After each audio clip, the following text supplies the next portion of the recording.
Have you had discussions? Because I know they bring a lot of you guys on, and most of the time it's, hey, there's this celebrity, he's a bull rider, he's an actor, he's a whatever, and he's going to have this on Netflix.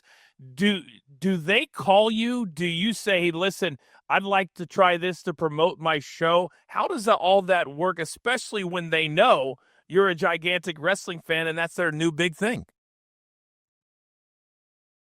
It usually, when it usually is something random. Like you'll be at an event promoting your show and a Netflix executive is there. And when I say random, I mean fully on purpose for someone like me, where when they lock down the wrestling deal, the first thing I'm going to say, be like, oh, you work at Netflix? Oh, it's to meet you, da da da. Yo, I'm a huge wrestling fan. So if they're ever in New York, you got to let me know. And then it just goes from there. And then, you put some people in touch and I get to be a nice guest, and then, and then, and then the nerves start kicking because they're going to cut to you with the camera. And man, it don't matter if you've done it once or 500 times, bro. You get nervous because So what's your go-to when they show you and Michael Cole saying there's Josh Segarra? What's your go-to? I'm always gonna try to do something that I feel in the moment. At this last one, I just started barking, coach. I just started barking. It was in me. I had a Steiner Brothers shirt on, bro. I love Braun. So when they cut to me, I felt the bark coming, and we just started barking. It just came out. No, I've tried to do it at other ones, like anytime they'll cut to me on something, I definitely try to give either a wolf pack, give a little Rocky kind of chin movement, maybe give a John Cena, try to go old school. One time I gave a Scott Hall walk through, so try to hit the fans where if you really know what I'm doing, you know what I'm doing. Now, I'll tell you one thing, Coach. I'll tell you. So I got a show called The Big Door Prize that I love. We had 2 seasons of it.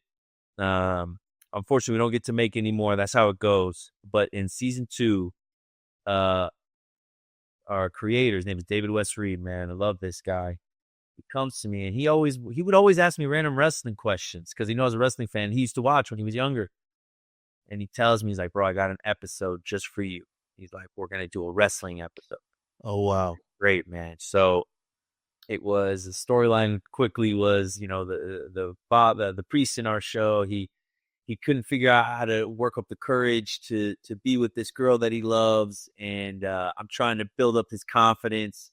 The local high school is doing a wrestling play version of this Greek play. And so a ring is all set up. The whole town is there watching. Brother, I had never had so much fun in my life preparing for an episode because it was the first time I ever actually gotten into a ring. Okay. Actually gotten to have some work sessions. We did 4 or 5 2-hour sessions. Brought in some great guys, some local talent from Georgia. He's a sweet dude, and we choreographed this thing. But basically, long story short, what I'm telling you this is because David West Reed, he says to me, hey, man, we're going to choreograph a match for you guys. It's going to be about 2 minutes. He's like, but I just want you to do your thing. He's like, so just like anything you've ever wanted to do, we'll do it. And the whole basis is going to be, we're going to do the choreography from Savage Steamboat Wrestlemania III. So if you go back and watch this episode, it is my love letter to the wrestling business. Oh. It's my opportunity. So we do this match and they cut it together for me in a way where I've got a bunch of different call outs. I've got an Eddie in there.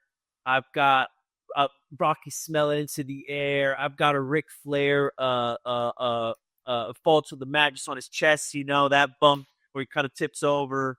Man, and dude, it was just the time of my life, man. Spent a couple days shooting it. Oh my gosh. Up we go, man. I felt like I got to finally check something off my bucket list, which was getting a ring, performance for some folks. It felt like a flight simulator of a match, the closest thing I could get to it.